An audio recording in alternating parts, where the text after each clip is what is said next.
Assalamualaikum warahmatullahi wabarakatuh. Innal hamdalillah nahmaduhu wa nasta'inuhu wa nastaghfiruh wa na'udzu billahi min syururi anfusina wa min sayyiati a'malina. May yahdihillahu fala mudhillalah wa may yudlilhu fala hadiyalah.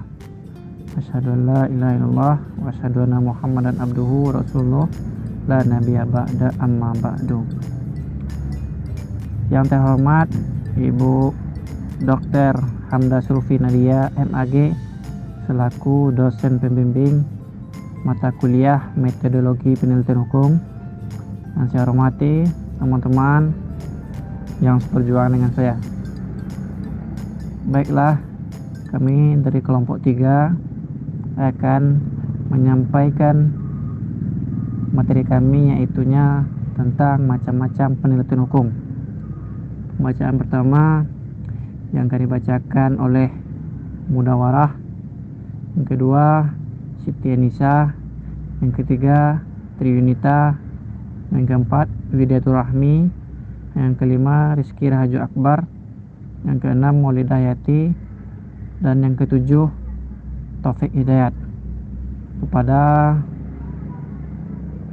membaca pertama yaitu Mudawarah, dipersilahkan. Baiklah, saya akan membacakan materi yang pertama. Pengertian penelitian hukum normatif. Penelitian hukum normatif merupakan penelitian hukum yang dilakukan dengan cara meneliti bahan pustaka atau data sekunder. Penelitian hukum normatif disebut juga penelitian hukum doktrinal. Penelitian hukum normatif adalah suatu proses untuk menemukan suatu aturan hukum, prinsip-prinsip hukum, maupun doktrin hukum guna menjawab isu hukum yang dihadapi. Pada penelitian hukum jenis ini, seringkali hukum dikonsepkan sebagai kaidah atau norma yang merupakan patokan berperilaku manusia yang dianggap pantas.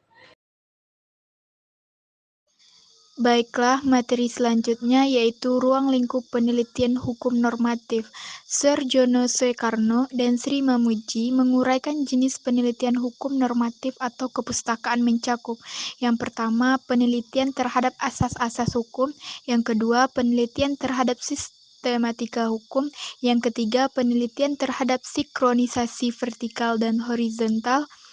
Yang keempat, penelitian perbandingan hukum. Yang kelima, penelitian sejarah hukum. Baiklah, materi selanjutnya yaitu beberapa manfaat dari penelitian hukum normatif.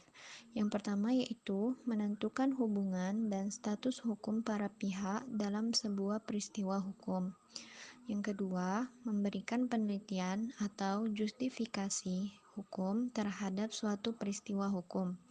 Apakah benar atau salah atau apa yang sebaiknya menurut hukum. Dan yang ketiga, meluruskan dan menjaga konsistensi dari sistem norma dasar asas-asas, doktrin, peraturan perundang-undangan.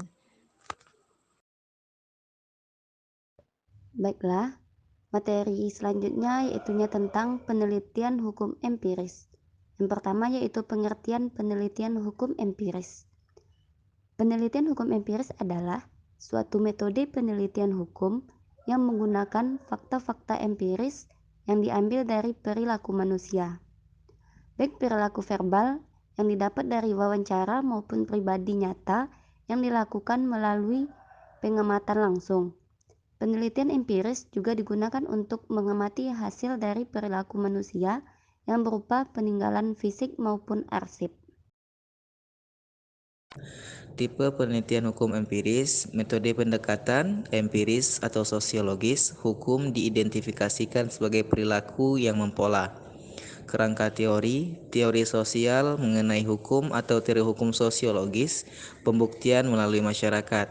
Data, menggunakan data primer, data yang diperoleh langsung dari kehidupan masyarakat, dengan cara wawancara, observasi, kuesioner, sampel, dan lain-lain.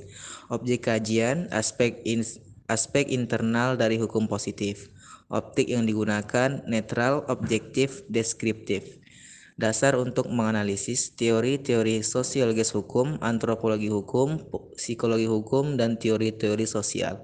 Logika berpikir induktif, tujuan deskriptif, eksplanatif, memahami prediktif, bentuk analisis kuantitatif, kesimpulan yang dituangkan dalam bentuk angka. Materi selanjutnya, objek kajian penelitian hukum empiris. Ditinjau dari objek kajiannya, penelitian hukum empiris dapat dibagi atas 5 jenis. Kelima objek kajian tersebut ialah yang pertama, penelitian efektivitas hukum. Yang kedua, penelitian kepatuhan terhadap hukum. Yang ketiga, penelitian implementasi aturan hukum. Yang keempat, penelitian pengaruh aturan hukum terhadap masalah sosial. Yang kelima, penelitian pengaruh masalah sosial terhadap aturan hukum. Baiklah, materi selanjutnya yaitu poin C, penelitian hukum normatif dan empiris. Metode ini pada dasarnya ialah penggabungan antara pendekatan hukum normatif dengan adanya penambahan dari berbagai unsur-unsur empiris. Dalam metode penelitian ini juga mengenai implementasi ketentuan hukum normatif dalam kurung undang-undang dalam aksinya di setiap peristiwa hukum tertentu yang terjadi dalam suatu masyarakat. Baiklah, itulah materi dari kelompok 3. Lebih dan kurangnya mohon maaf. Wabillahi taufiq wal hidayah. Wassalamualaikum warahmatullahi wabarakatuh.